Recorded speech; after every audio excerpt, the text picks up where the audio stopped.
Amén. Bueno, qué bueno que pudimos vencer hoy, gloria a Dios, la mayor parte de los miembros.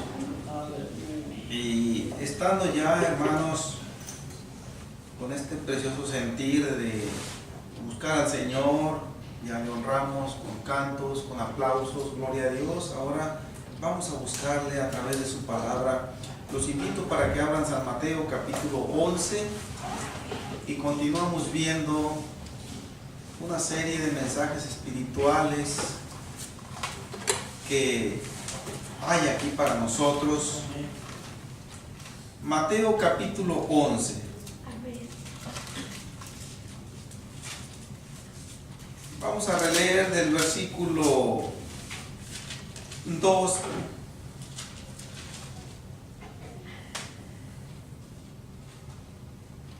al 6. Dice así en el nombre del Señor Jesús. Y al oír Juan en la cárcel los hechos de Cristo, le envió 2 de sus discípulos para preguntarle: ¿eres tú aquel que había de venir, o esperaremos a otro? Respondiendo Jesús les dijo: id y haced saber a Juan las cosas que oís y veis. Los ciegos ven, los cojos andan, los leprosos son limpiados, los sordos oyen, los muertos son resucitados, y a los pobres es anunciado el Evangelio. Y bienaventurado es el que no halle tropiezo en mí. Amén, hermanos, siéntense, gloria a Dios.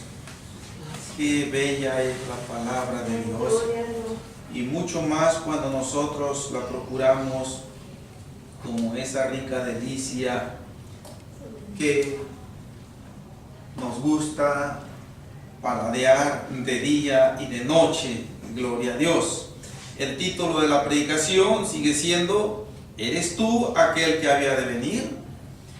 Y estamos viendo nosotros, hermanos, en esta pregunta, cómo es que Juan el Bautista, que es el autor de esta pregunta y que la mandó a hacer saber al Señor Jesús a través de 2 de sus discípulos, era un ser humano que, aunque un tanto especial, pero también fue un ser humano con fallas, con flaquezas, y esta duda pues lo está evidenciando de alguna manera, gloria a Dios. Y vaya, qué clase de duda fue la que lo asaltó estando preso en la cárcel.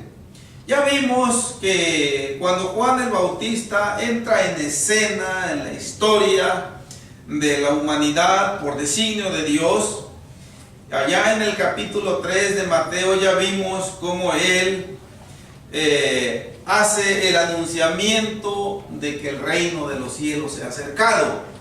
Y estas palabras lo que significaron en su tiempo fue que el Mesías ya había llegado, y con él el mismo reino de Dios estaba aquí entre los hombres. Gloria a Dios. Y una de las cosas primeras que Juan el Bautista mencionó en aquel sermón de Mateo 3 fue que conminaba a todos sus oyentes a que se arrepintieran. Arrepentíos, dice, porque el reino de los cielos se ha acercado. Y con esto les estaba diciendo que no existe otra postura válida ante Dios que no sea el arrepentimiento. Para poder entrar en ese reino de Dios, tiene que mediar un arrepentimiento sincero. Y yo he dicho una y otra vez, ese arrepentimiento, la calidad de ese arrepentimiento, solamente Dios lo conoce. muchas veces quizás ni nosotros mismos lo conocemos. Muchas veces digo porque en ocasiones nosotros podemos ver cuando en nosotros hay ese compungimiento que nos hace sentirnos culpables, como aquellos judíos que escuchaban al apóstol Pedro en aquel poderoso sermón de Hechos capítulo 2. Le dijeron: varones hermanos, ¿qué haremos? Y Pedro les dijo, Hechos 2:38, echa a andar ahí la llave del reino de los cielos. Y le dijo: arrepentíos y bautícese cada uno de vosotros en el nombre de Jesucristo para el perdón de los pecados, y recibiréis el don del Espíritu Santo. Siempre que los personajes bíblicos, los profetas, los apóstoles, los evangelistas, pastores, etcétera, de Dios, que nos han precedido y que de algunos de ellos quedaron registros en la palabra de Dios, parte de sus vidas, siempre conminaron al ser humano a que vinieran a Dios, pero arrepentidos. Esto fue lo que el Señor Jesús en el inicio de su ministerio también empezó a hablar. Arrepentíos, porque el reino de los cielos se ha acercado. Esto es lo que le encomendó a los apóstoles, ya que sin el arrepentimiento no tiene sentido venir ante Dios. Es inútil, es tiempo perdido. Gloria a Dios. Si no se viene con una postura arrepentida, pues lo lógico es que se viene con una postura mezquina, inválida ante Dios, desconocida en el cielo para efecto de tener una aceptación de parte de Dios y que sean perdonados los pecados. Pero aparte de ese inicio que Juan el Bautista dio en Mateo 3, él empezó a hablar de un severo juicio de Dios. Él empezó a hablar que ciertamente presentó la llegada del Mesías, y eso es un acto de misericordia de parte de Dios anunciado por Juan el Bautista. Pero él también lanzó duras reprensiones a sus oyentes, principalmente a los escribas y a los fariseos, y a todos aquellos que de alguna manera equivocada venían buscando el perdón de Dios. Y Juan el Bautista, dentro de otras cosas, los conminaba a que se arrepintieran, pero que ese arrepentimiento tenía que materializarse en los hechos, en la vida real. ¿Cómo? Dando frutos dignos de arrepentimiento, dando frutos que hablen realmente de un cambio de vida, de un cambio de mentalidad, de un cambio en la forma de ver lo que está a nuestro alrededor. Y eso es lo que el apóstol, Juan el Bautista les decía a sus oyentes. Pero conforme él hablaba, iba en aumento lo serio de sus palabras, diciéndoles que ya el hacha estaba puesta a la raíz de los árboles, ¿ya? Para ser desarraigados, que no quedara absolutamente nada que pudiera hacer que volviera a la vida, sino que ya es algo decisivo. Job, acá en el capítulo 34,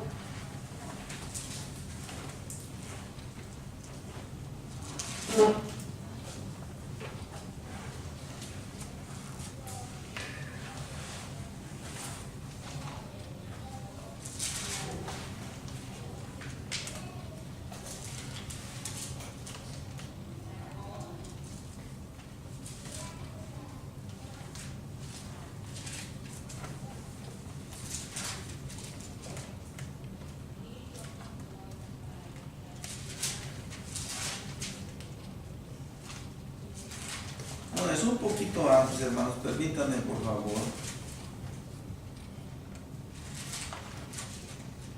Donde dice, si el hombre muriere, ¿volverá a vivir? Es mucho más atrás.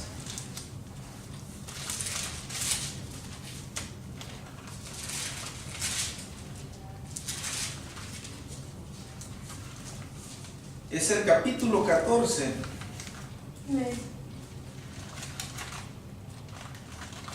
Capítulo 14 de Job.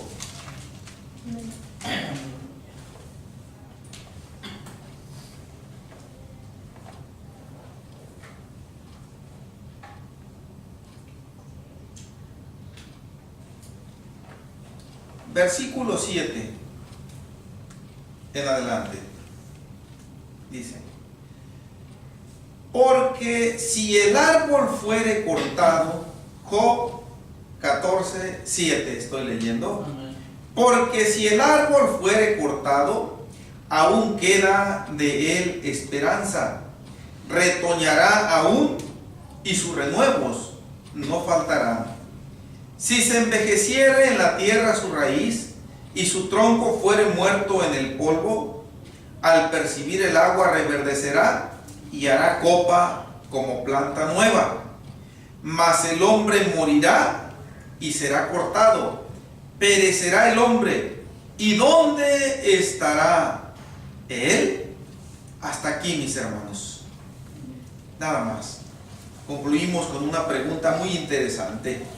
¿Y dónde estará él? Bien, pero el contraste que yo quiero resaltar aquí es que mientras Job está diciendo que si el árbol fuere cortado, aún hay esperanza todavía de que retoñe. Pero esto se da solamente en el caso cuando el árbol es talado en alguna parte del tallo, aún casi al rasurarlo sobre la tierra, pero si queda una mínima parte de su tallo, en otras palabras, que las raíces queden ahí en tierra, que son las que succionan la humedad y que alimentan la planta, dice, ese árbol hay esperanza para él. Al cabo de los días, de las semanas, dice, va a volver a brotar y se va a poner otra vez frondoso como era, dice. Pero cuando Juan, en el capítulo 3 de Mateo, les dice a los judíos, de una manera muy especial, a los fariseos y a los saduceos, que es a los que señala enfáticamente ahí en el versículo 7 de Mateo 3,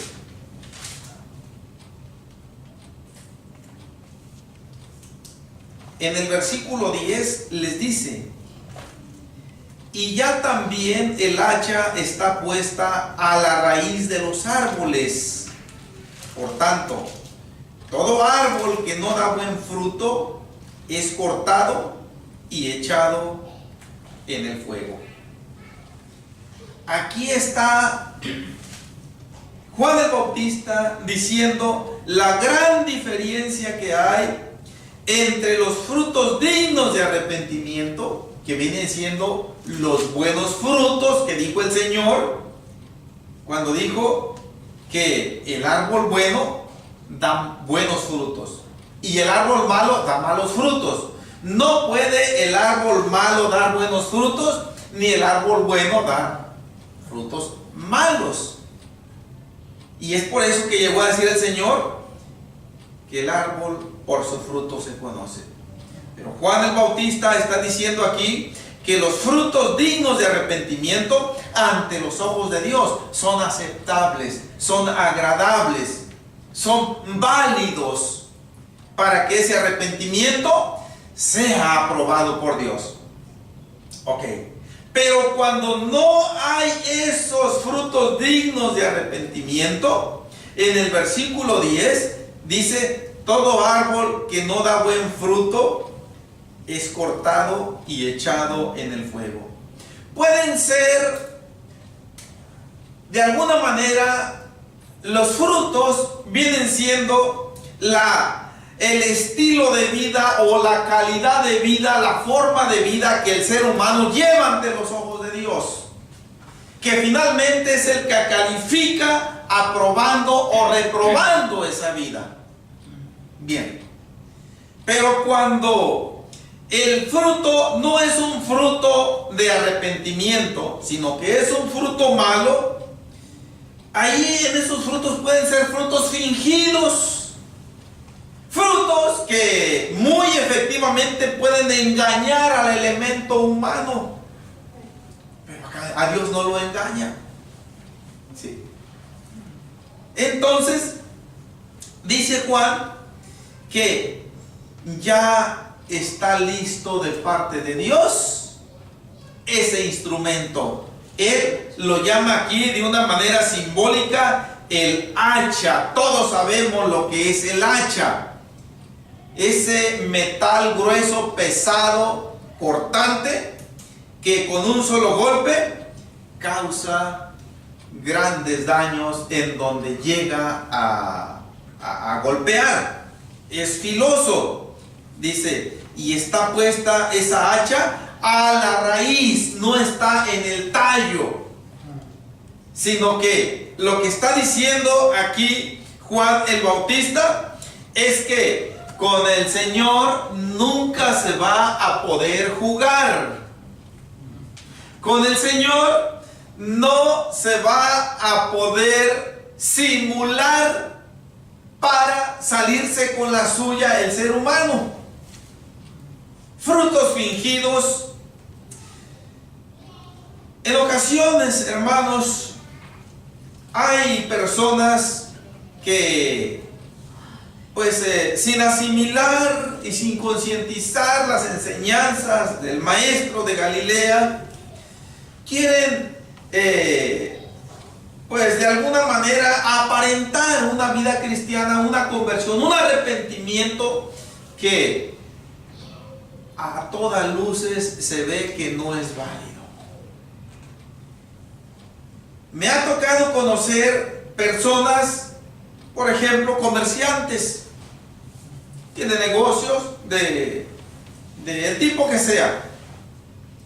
Allá en México hay abarrotitos. Conocemos los abarrotitos, los changarritos que le decíamos, que venden la sopa, que venden así comestibles, etcétera. Y lógico, nunca falta la venta de cigarrillos, normalmente, como por decirlo así. Me ha tocado conocer dueños de abarrotes que cuando se convierten a Dios, cortan en seco la venta de los cigarros, como por decir así. Cortan en seco la venta de bebidas alcohólicas cuando están en ese giro comercial también. Y esa acción denota de alguna manera un arrepentimiento sincero. ¿Sí? Pero así como me ha tocado a conocer a personas con esa calidad, me ha tocado conocer también a otras que no evidencian ese fruto. No quieren dejar porque es lo que genera regularmente muchas ganancias. El tabaco, el alcohol. Y dicen, para no dejar de tener las ganancias, pues voy a seguirlo vendiendo. Al cabo que Dios conoce mi corazón. Sí, claro que Dios conoce el corazón de todos. Y porque lo conoce, es que Él advierte muy seriamente que con Él tenemos que hacer las cosas muy claras. Dice Juan el Bautista: todo árbol que no da buen fruto es cortado y echado en el fuego. En el aspecto material, esto es lo que sucede. Sí.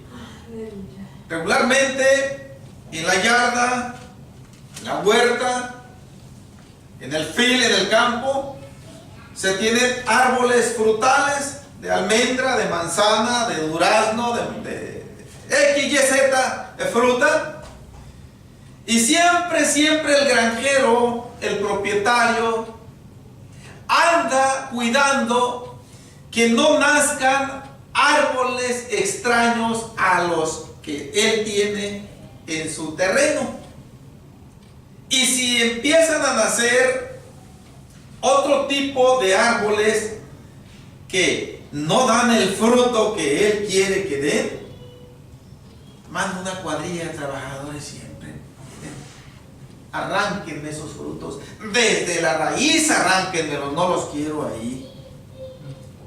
Y siempre tiene su huerta, su campo lo tiene limpiecito. Gloria. Pues el Señor es lo mismo, dice Juan. Es lo mismo cuando Él va a hacer esa separación. Pero Él tiene su tiempo. Los granjeros, esos desde un principio regularmente, el Señor no. Juan el Bautista está diciendo en la parte final de su sermón que el Señor va a intervenir de una manera decisiva, separando lo que es el trigo de lo que es la paja. Qué contraste tan más grande en estas dos cosas. El trigo es lo valioso. El trigo es lo que persigue el agricultor cuando va a meter la cosechadora ahí. La paja regularmente no importa tanto, se va quedando tirada y se va quedando tirada. Si después se llega a juntar para hacer algunas pacas para determinados usos ya secundarios, pero eso ya no importa tanto. Lo que hace primero es recoger el trigo. Sí, porque eso es lo valioso. Eso es lo que le va a redituar las ganancias. Eso es lo que le va a proporcionar aquello para recuperar toda su inversión. Pero aquí Juan el Bautista está diciendo de una manera tajante de algo que el ser humano siempre tenemos que ver con demasiada seriedad, con demasiado temor. Cuando dice y quemará la paja en fuego que nunca se apagará.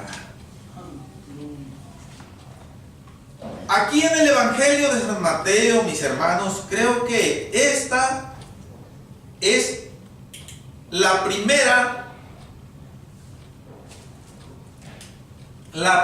prevención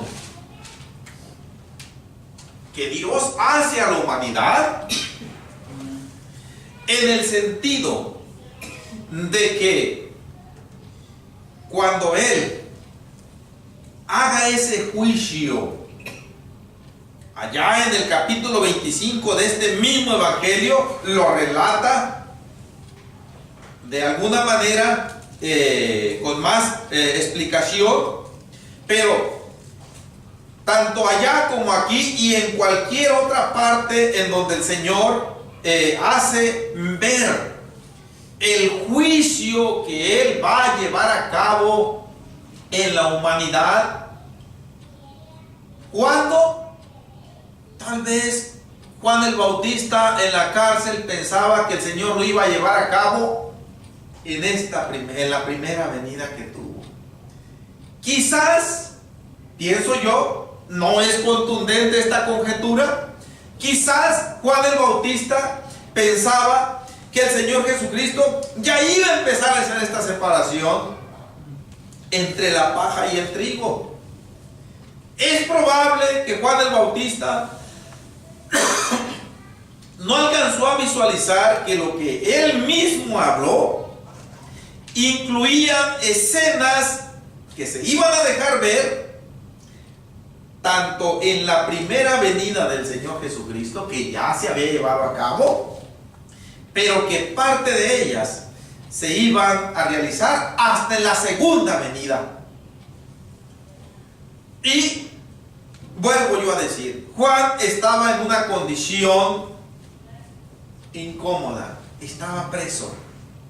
Las prisiones de aquel entonces no eran, bueno, no tengo yo mucha experiencia en cuanto a lo que es estar en una prisión como preso, pero quienes me han platicado que la han tenido, me dicen que cuando menos las autoridades penitenciarias organizan a los mismos presos para que aseen ellos mismos el interior de la prisión, los baños, la cocina, los dormitorios, pasillos, etcétera, de tal manera que las prisiones pues son un poco más acogedoras, si es que cabe esta expresión, que en aquel tiempo cuando Juan el Bautista cayó preso por el rey Herodes,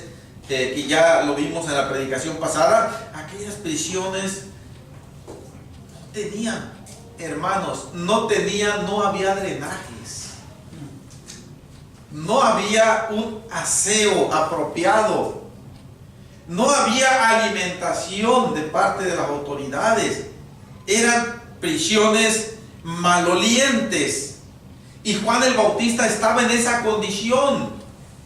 Como ser humano le llegaron pensamientos que empezaron a tambalear su fe. Y aquella pregunta, vamos volviendo a Mateo 11. La pregunta del versículo 3, que es el título de la predicación también: ¿eres tú aquel que había de venir o esperaremos a otro? Denota duda, denota desconfianza, denota que su fe se estaba tambaleando. Él veía que de alguna manera el Mesías que él había presentado ya, que él había anunciado, como que no encajaba del todo. Sus discípulos, ya estuvimos viendo que se permitía la visita, y esto es, lo estamos viendo aquí con toda claridad, que los discípulos iban con Juan a la cárcel, platicaban con él, indudablemente que le informaban lo que el Señor Jesús andaba haciendo. Sana a los enfermos, perdona los pecados, calma las tempestades, hace muchas cosas que en el plano humano no se pueden hacer. Sí, pero habla y trata a los seres humanos regularmente con una carisma, con un amor, con una misericordia que nunca se había visto en alguien. ¿Y dónde está ese juicio? ¿Dónde está esa separación de la paja y del trigo? No sé yo hasta dónde empezó a trabajar la mente de Juan para calificar el comportamiento del Señor Jesucristo. Lo cierto es que decide salir de la duda y lo hizo acudiendo a la fuente correcta, que es al mismo Señor Jesucristo. Bien, hasta aquí yo voy a dejar la interrogación, hermanos. Ahora quiero que nos centremos en la respuesta que el Señor Jesús le da, y que vienen para nosotros mensajes espirituales muy serios también. Verso 4: respondiendo Jesús les dijo: id y haced saber a Juan las cosas que oís y veis. Notemos, esta no era la clase de respuesta que Juan el Bautista quería. No. Juan el Bautista no le mandó preguntar con sus discípulos: ¿qué es lo que andas haciendo, Jesús?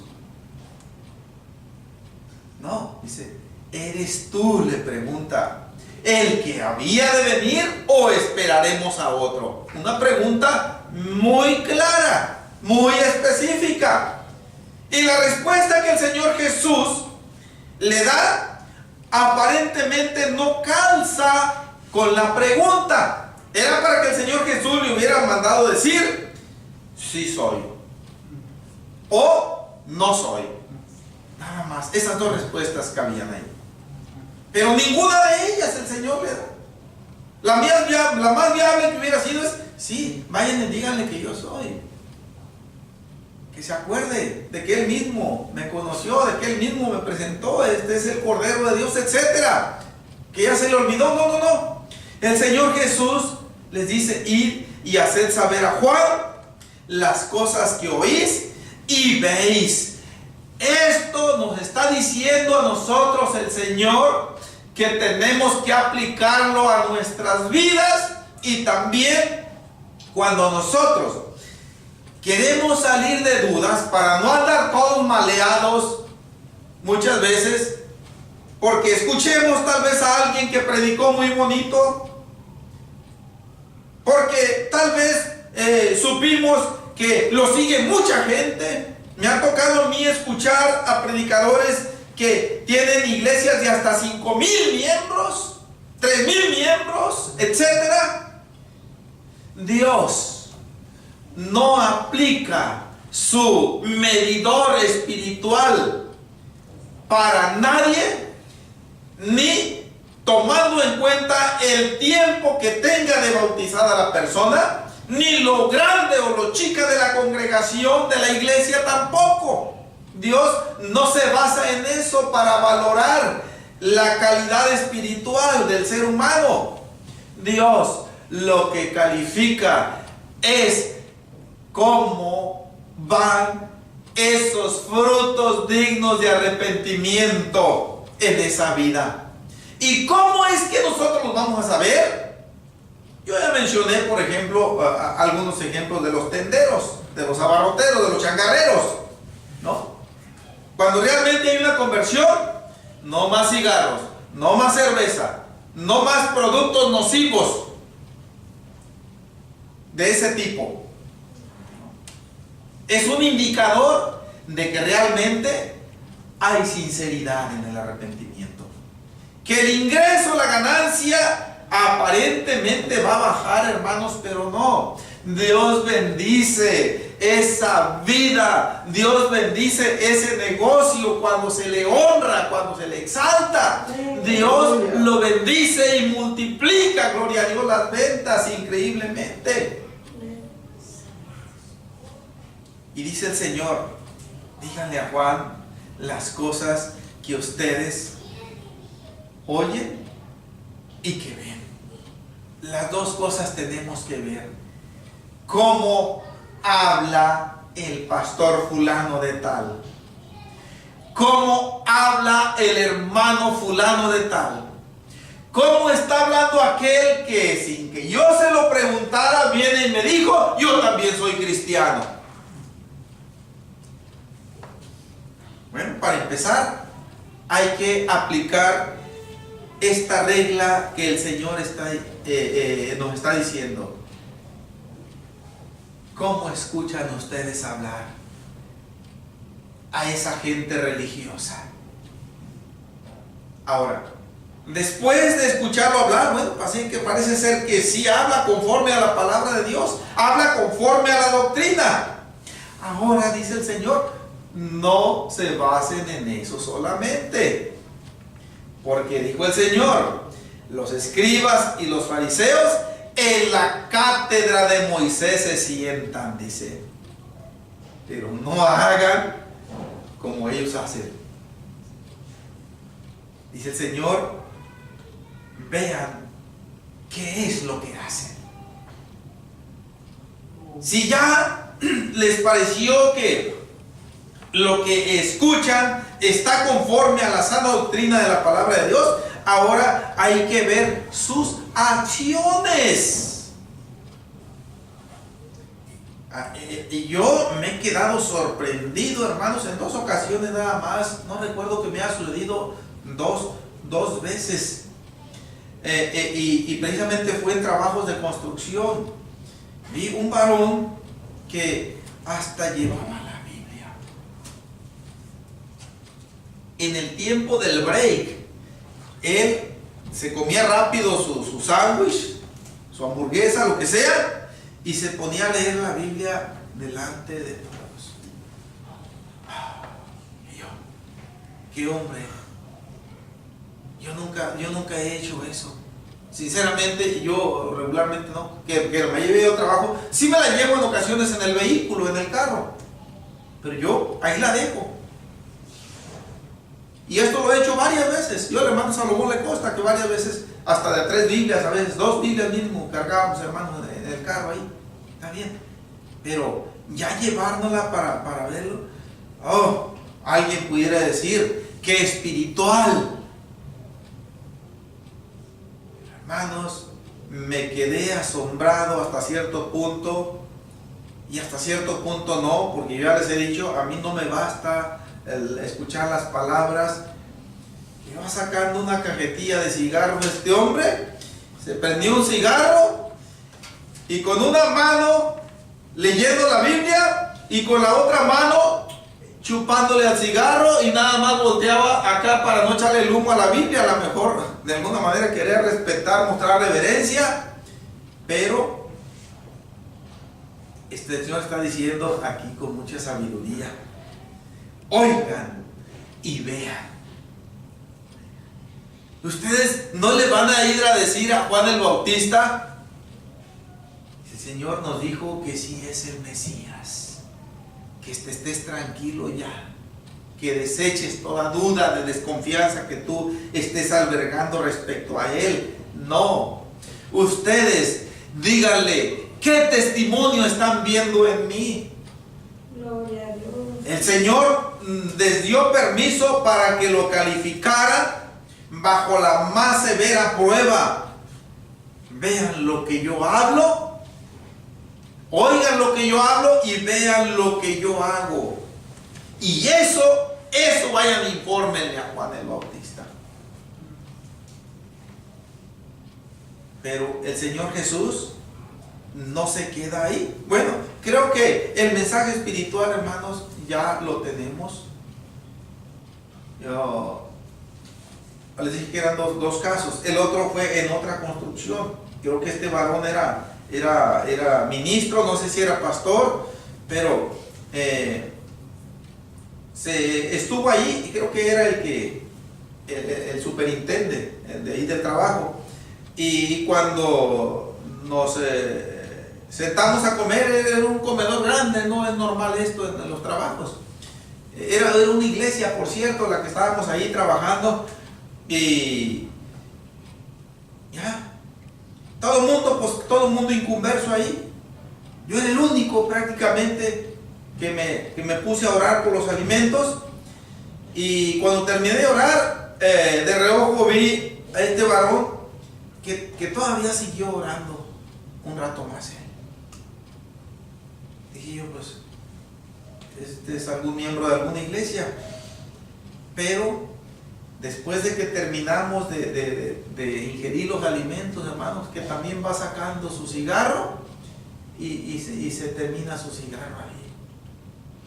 Miren, qué delicado es cuando nosotros afirmamos atropelladamente o calificamos atropelladamente algún ejemplo, alguna vida, nada más porque le escuchamos hablar, nada más porque nos dijo que él es hermano, que él es hermana, nada más porque nos dijo que él es ministro, que él es pastor, etc. Y con eso nos bastó para decir: es un siervo de Dios. Dice el Señor: nunca ustedes se confíen en eso. No se apresuren. Vean, les dijo, oigan y vean. Y el Señor Jesús les dice qué es lo que Él estaba haciendo a la vista de todos. Y obviamente que los discípulos vieron. Los ciegos ven, los cojos andan, los leprosos son limpiados. Estoy leyendo el versículo 5 de Mateo 11. Los sordos oyen, los muertos son resucitados, y a los pobres es anunciado el Evangelio.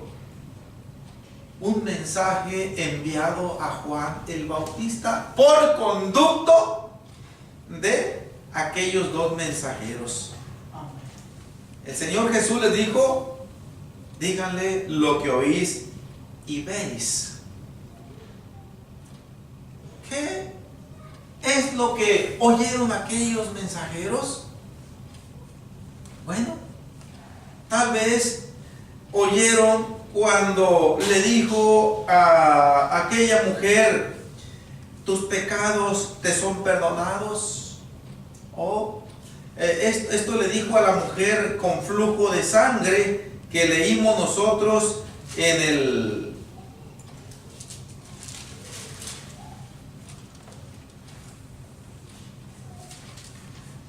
el capítulo 9,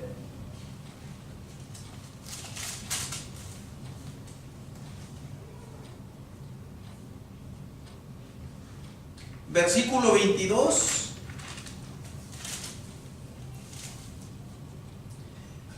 Pero Jesús, volviéndose y mirándola, dijo: ten ánimo, hija, tu fe te ha salvado. Y la mujer fue salva desde aquella hora. Palabras que cabe la posibilidad de que los mensajeros de Juan el Bautista escucharon. Cabe la posibilidad de que también escucharon cuando el Señor reprendió a aquellos demonios del endemoniado gadareno. Cabe la posibilidad de las palabras consoladoras que le dijo al centurión: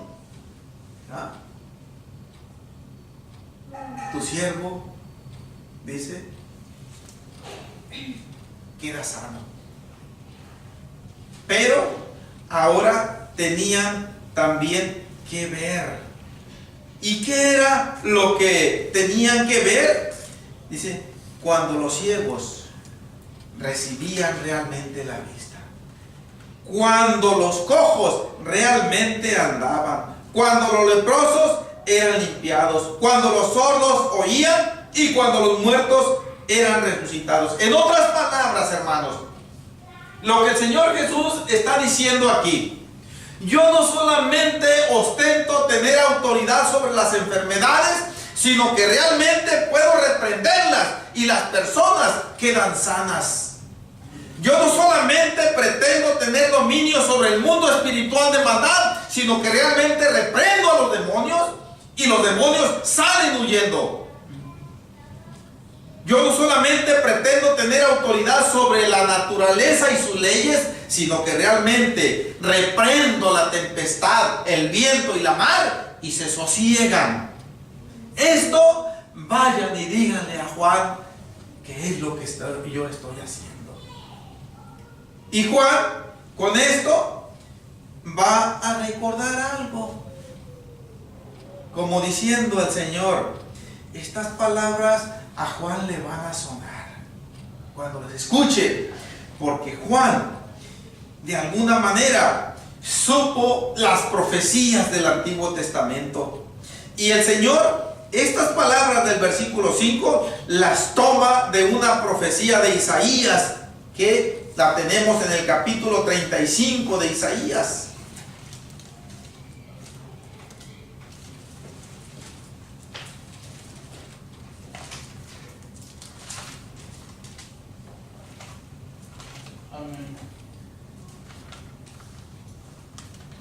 Isaías 35, versículo 3 al 6, dice: fortaleced las manos cansadas, afirmad las rodillas endebles, decid a los de corazón apocado, esta palabra quiere decir triste, esforzaos, no temáis, he aquí que vuestro Dios viene con retribución, con pago, Dios mismo vendrá y os salvará. Entonces los ojos de los ciegos serán abiertos y los oídos de los sordos se abrirán. Entonces el cojo saltará como un ciervo y cantará la lengua del mudo, porque aguas serán cavadas en el desierto y torrentes en la soledad. Esta es la parte profética que el Señor le envía a decir a Juan el Bautista, y que Juan, cuando lo escuchó, dijo: esas profecías señalan al Mesías. Esa profecía señala a Jesús. Sí. Y de paso, mis hermanos, estando aquí en Isaías 35, parte final del versículo 4, dice: Dios mismo vendrá y os salvará. Una confirmación de que el Señor Jesucristo, pues es el mismo Dios que vino a salvar a la humanidad. Gloria a Dios. Dentro de las muchas citas y que de alguna manera pues desvirtúan con toda claridad la llamada doctrina de la Santísima Trinidad. Gloria a Dios. Volvemos a Mateo 11. Vamos a quedarnos, hermanos, aquí en el versículo 5, donde el Señor dice: los ciegos ven, los cojos andan, los leprosos son limpiados, los sordos oyen, los muertos son resucitados, y a los pobres es anunciado el Evangelio. Todas estas señales, el Señor Jesucristo dijo: nadie se las está platicando a ustedes. Como ustedes son testigos, ustedes váyanle y díganle a Juan esto. Y cuando Juan escuche esta respuesta que yo le envío, se va a disipar toda duda de él. El Señor, usando no reprensión drástica contra su precursor Juan el Bautista, comprendiendo el Señor que también era un elemento humano falible, no lo condena. Dice: al contrario, lo voy a ayudar para que su fe se restablezca otra vez, porque Él va a recordar que estas señales, Isaías, entre otros profetas, por inspiración divina, hablaron señalando hacia un tiempo futuro, hacia el Mesías. Y ese es el tiempo precisamente. El Señor Jesucristo usa estas profecías en algunas ocasiones para aplicárselas a Él mismo, como diciendo el Señor Jesús: yo estoy siendo el protagonista de estos acontecimientos, de estos milagros, de estas señales. Sí, estás en lo correcto. Yo soy el que había de venir. No tienes por qué esperar a otro. No tenemos por qué esperar a otro. Nuestro Señor ya vino. Ahora, para nosotros esto queda más que claro. Para Juan el Bautista y para gran parte del pueblo de la tierra de aquel entonces, hubo tropiezos.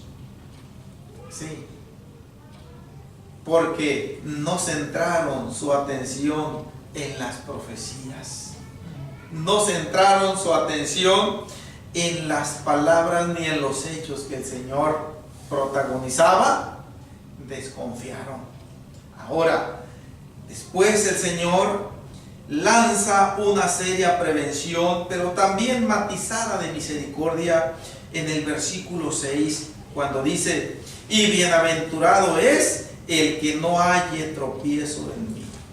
Es una seria prevención, hermanos, que vamos a dejar su análisis para la siguiente predicación, pero que a la misma vez lleva un mensaje bienaventurado. Bienaventurado el que no halle tropiezo en mí. Y implícitamente está diciendo, maldito aquel que tropiece en mí. Maldito aquel que después de haberme escuchado hablar y después de haberme visto hacer las cosas que he hecho, duda de él. Antes, y esto es un mensaje para nosotros, hermanos, antes de que nosotros viniéramos a las plantas del Señor a entregarles nuestras vidas, nosotros dudábamos. ¿Sí? Tal vez sin saberlo, nosotros teníamos mucha duda respecto a la veracidad de Él. Y quizás el Señor en su grande misericordia, de hecho, nos las estuvo tolerando, nos las estuvo pasando. ¿Ok? Pero ya que vinimos a ser testigos nosotros de la realidad de lo que es Él, de ahí en adelante es peligroso tropezar con su testimonio, gloria a Dios. Pero quiero que veamos esto, mis hermanos, de una manera más detallada en la próxima predicación. Damos por terminado el sermón de esta noche. Vamos a orar. Amén, hermano. Ahorita que estábamos hablando acerca de los